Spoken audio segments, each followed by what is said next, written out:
In Mombasa, the Old Town area emerged as a key hotspot as soon as Mombasa County began registering high COVID-19 figures. But as our special projects editor Asha Mwilu now reports, it is the dramatic sequence of events in the last few days that may have pushed authorities to act. Take a listen. With a total area coverage of 72 hectares, this small neighborhood in Mombasa County hosts most of the city's heritage. For 15 days, residents of Old Town will be confined to these borders, with no movement allowed in or out in a bid to stop the spread of the novel coronavirus. The boundaries have been defined as Mlango wa Papa Road to the north, the Indian Ocean to the east, Makadara Road to the south, and Digo Road to the west. Shida ya Mombasa ni maji.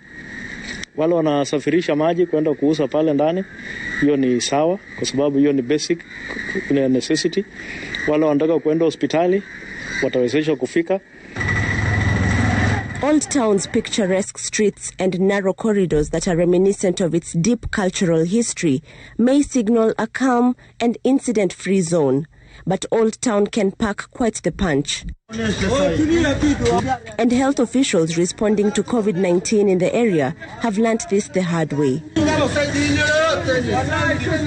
With 64 confirmed positive cases, Old Town now has the second highest number of COVID-19 cases in the entire country. The number of infections spiraled after the death of a well-known herbalist and cleric only 2.5 weeks ago. 5 members of the cleric's household tested positive for the new coronavirus, prompting health officials in Mombasa to activate mass testing in Old Town area, a move that was met with defiance.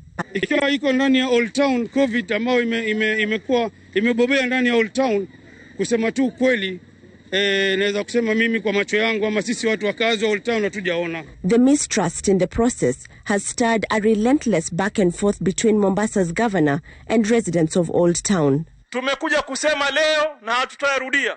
Mutapimwa, my friend. Mimi sina mgonjwa, nipima nini? Mambo maya utaniingiza kidole paka katika ubongo wangu. Wewe nani nikujua hivyo? Mutapimwa.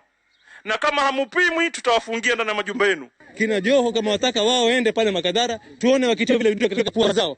Even though Governor Joho did heed to these calls and took the COVID-19 test publicly, Old Town residents complained that Joho's stern remarks left them jilted. The result was this. Mashallah. A brazen disregard of the social distancing rules. Sa, mutaka parking, paka maisha kumaliza kuswali. What is going on in Old Town Mombasa? For example, we have restrained ourselves from, applying force and doing certain things that we have to do. For 15 days, Old Town will now experience a partial lockdown.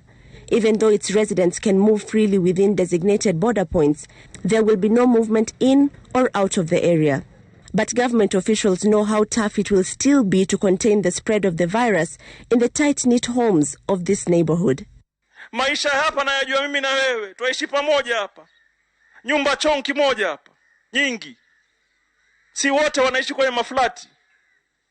Watu wanashare jiko. With these realities staring directly at health officials, what will determine the success of the restricted movement in Old Town will be highly dependent on how residents of this neighborhood behave for the next 2 weeks.